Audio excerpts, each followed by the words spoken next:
280 km nous séparent de Samarcande au départ de Boukhara, à travers les steppes et même un col à 2700 mètres d'altitude, déjà traversé autrefois par Alexandre le Grand et Gengis Khan. En cours de route, nous visitons Chakri Sabz pour se recueillir sur les monuments d'Amir Temur, aussi appelé Tamerlan, un chef de guerre à la fois sanguinaire, se taillant un immense empire, zone grise sur la carte, et protecteur des arts. C'est à lui que l'on doit la grandeur de Samarcande. Samarcande, joyau de l'islam, perle de l'Orient, centre de l'univers, miroir du monde, tels sont les qualificatifs accordés à la cité. 40 000 ans avant notre ère, les chasseurs-cueilleurs du Paléolithique habitent ici. Jusqu'au XVIe siècle, c'est l'une des villes les plus peuplées.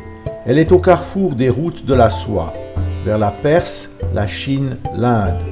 Son aura fut comparable à Rome et Babylone.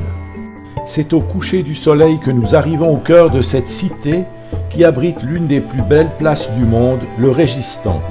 Une fête pour les yeux, avec ses minarets, ses coupoles, ses madrassas et ses mosquées qui brillent sous le soleil. Qui est le symbole de l'Ouzbékistan, on peut dire.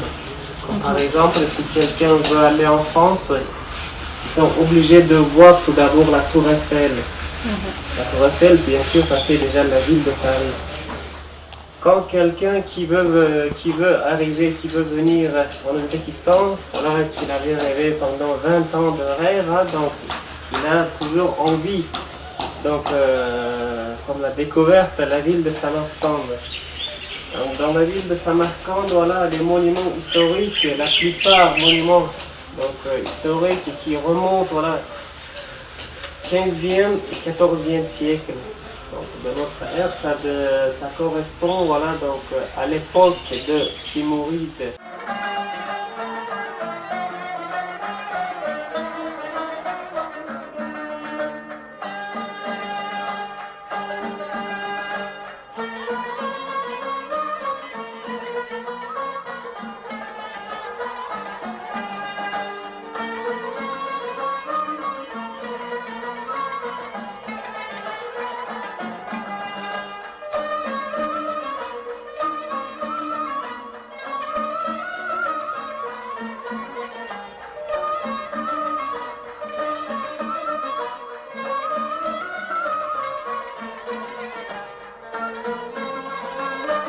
Gouri Emir.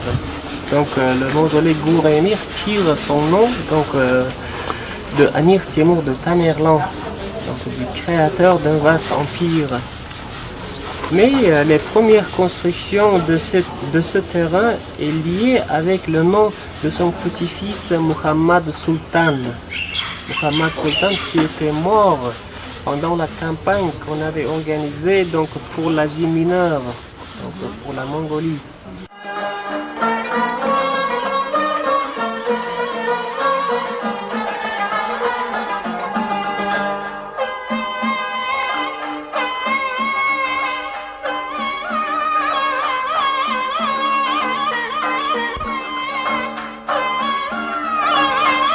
Il avait tracé le visage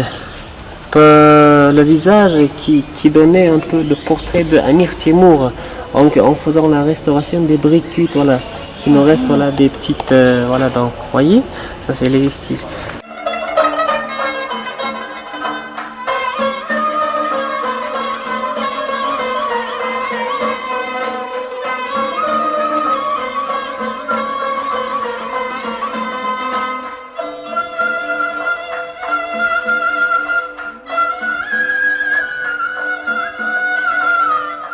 Sur la place Résistance, vous avez vu déjà la place de Résistance à Boukhara, la place de Résistance à Khiva, et voilà ici ça c'est la place de Résistance à Samarcande, qui se compose de 3 madrasas qui se trouvent côte à côte, face à face, voilà, de différentes époques. Et voilà, pendant l'époque de Amir Temur, au début du XIVe siècle, au début du 14e, au début du 15e siècle, c'était sa femme, donc qui avait fait la première construction, donc la construction d'une coupole commerçante, dite Tim. Voilà, donc on avait vu le Tim à Bukhara, donc le marché couvert de coupoles. Et voilà, pendant l'époque d'Amir Temur, cette place était dédiée à l'artisanat et à la commerce, au commerce.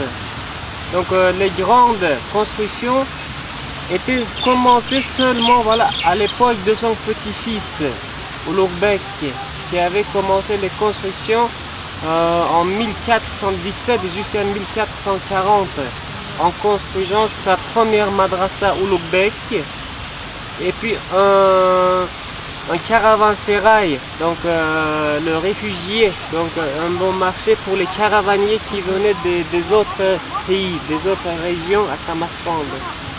Et puis voilà, donc déjà, comme je vous avais dit, vers le 6e, 17e siècle, donc Samarcande qui avait perdu son statut d'être capitale, donc qui était transféré donc, à Bukhara, donc les constructions qui se trouvaient ici commençaient déjà à tomber en ruine. Et voilà, seulement au XVIIe siècle, donc un des représentants de la dynastie Ashtarkhanide, donc c'était voilà Altun Yalantush Bahadur Khan, qui avait commencé aussi donc continuer les grandes constructions ici. Et voilà, il avait détruit donc le caravansérail Mirzai. Donc sur sa fondation, il avait construit sa madrasa. Donc la deuxième madrasa du XVIIe siècle, la madrasa qui porte le nom Sherdor, qui se traduit voilà donc Sherdor, celui qui a des lions. Comme si vous regardez voilà les portails, la décoration de l'autre côté, vous pouvez voir les dessins, les représentations de lions qui pourchassent une biche. Donc encore un disque du soleil qui se cache derrière le lion. Et 10 ans plus tard, on a commencé la construction de troisième madrasa. En même temps, c'était une madrasa et encore c'était une mosquée. Donc les femmes de Samarcande, premièrement, avaient l'accès de faire la prière dans cette madrasa. Donc la partie où nous avons voilà donc la coupole, c'est la partie de la mosquée. Et l'autre côté, c'est là voilà donc c'était la madrasa.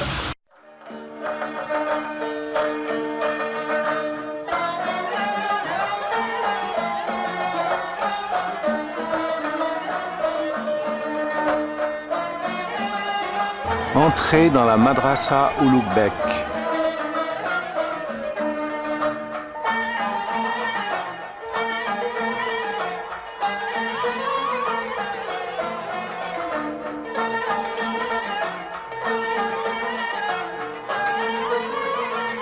Voici Ulugh Bek. Il fut prince puis sultan de la dynastie des Timourides. Il se distingua comme mathématicien et astronome et transmit ses connaissances dans cette madrasa. On dit aussi médersa.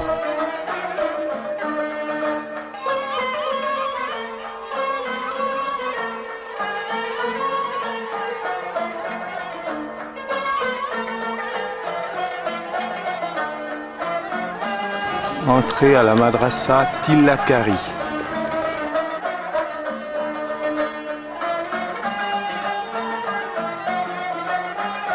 Coupole en trompe-l'œil, apparemment très bombée, mais en réalité toute plate. Tillakari devait, en tant que madrasa et mosquée, compléter l'harmonie de la place. Elle fut construite en 14 ans. La décoration est riche en symboles solaires et en entrelacs floraux dans les tons de Sherdor. On préféra des tourelles d'angle aux minarets.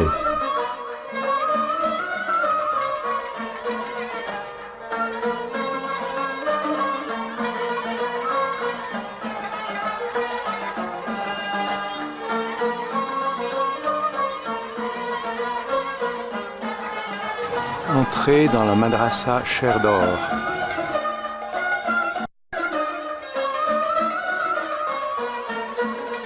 Sherdor fut construite en 17 ans au début du XVIIe siècle. Même genre de décoration que Tilakari, mais absence de mosquée en son sein. La représentation d'animaux brise le tabou de l'interdiction d'images figuratives, ce qui valut une condamnation à mort de l'architecte.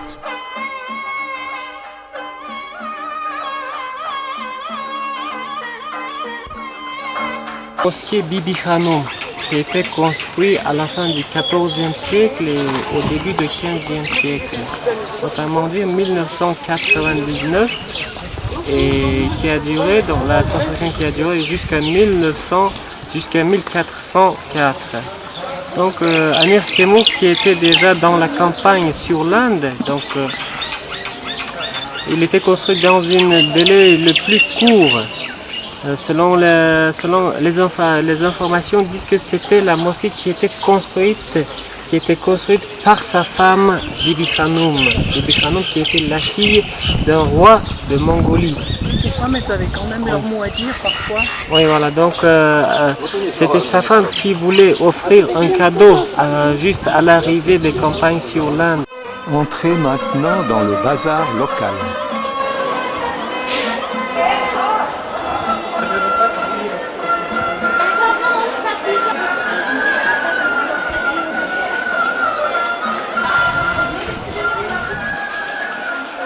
Comme toujours dans les marchés asiatiques, on trouve de tout.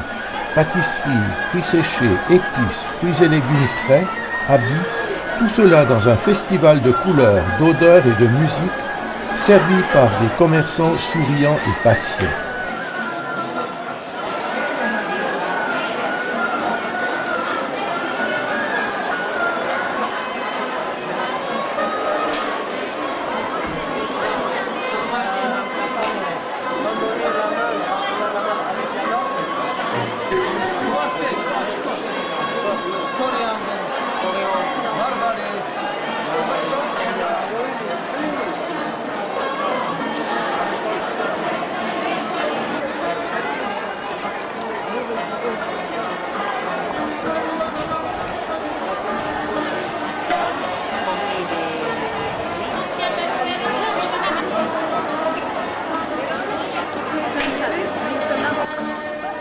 La place Réghistan est restée de l'autre côté. L'âne et le cheval sont toujours de bons partenaires pour les paysans.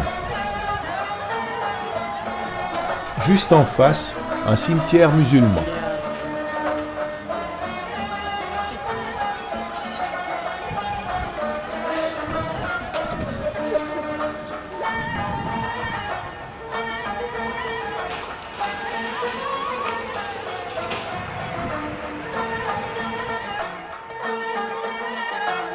L'observatoire Ulugh-Bek.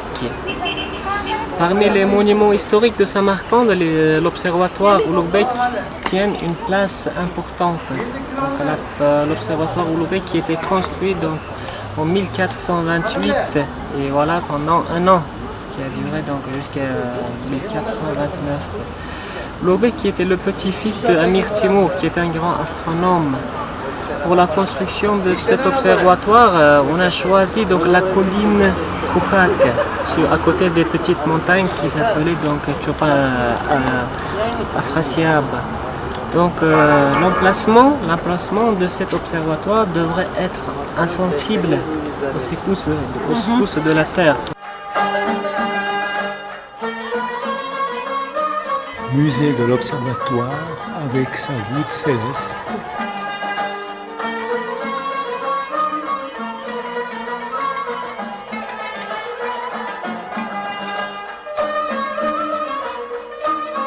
Portrait d'Ulugh-Bek, dessin de l'observatoire original à l'époque. Dans la nécropole Shahi Zinda, donc un véritable musée de céramique dans l'art islam unique dans le monde islamique, avec les décorations qui vont du XIVe siècle jusqu'au XIXe siècle. Quand on parle de décoration, donc ici, comme la décoration, ça c'est la céramique, la majolique en relief, la mosaïque, donc les majoliques en relief. Donc il s'agit toujours de décorations comme ça. Et voilà, deuxièmement, voilà, c'est la nécropole des femmes des Timourides. Ici, voilà, qui comporte sur le groupe central se trouvent 4 mausolées qui se trouvent voilà, côte à côte, face à face, qui fait face. Voilà, ça c'est essentiel donc à voir ça. La taille des tombes est fonction de l'importance sociale de la personne qui est enterrée. Cette nécropole est le site le plus sacré de Samarcande. Il est situé aux confins nord-est de la capitale. C'est là qu'est concentrée toutes les expériences architecturales des XIVe et XVe siècles pour la céramique, inégalée dans toute l'Asie centrale. Sa naissance remonte à l'an 676. La richesse de ces mausolées témoigne de l'opulence de la population locale. Ils se suivent tous différents les uns des autres. Cela reste un important lieu de pèlerinage.